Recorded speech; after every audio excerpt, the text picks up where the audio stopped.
आप समझते हैं कि ये पाप नहीं बनता।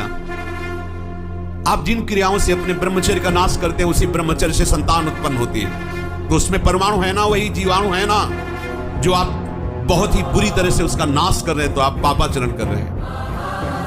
आप ऐसा न समझे कि आपके द्वारा एक क्रिया हो रही तो केवल शरीर की ही हानि हो रही, आपका सर्वस्व नाश हो रहा है, अंतःकरण मलिन हो रहा है, गलत संस्कार पुष्ट हो रहे हैं और पाप का ढेर जमा हो रहा है। ऐसा मत समझो, ये सब व्यर्थ की बातें हैं।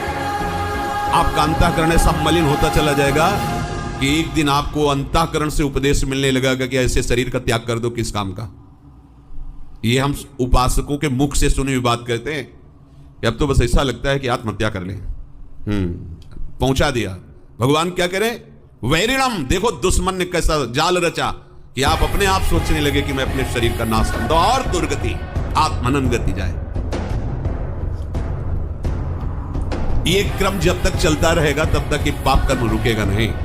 आप अपने क्रम को रोकिए।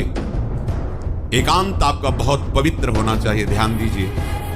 ऐसा मत समझो कि कोई डांट नहीं रहा, कोई देख रहे, सब देख रहे, देखने वाले देख रहे, पर वो इसलिए नहीं बोल रहे कि जब तक आप छोड़ने की चेष्टा नहीं करोगे चुप रहेंगे। भगवान देख रहे हो क्या बोल रहे हैं आपसे, वो बोल रहे हैं, मान रहे हो क्या?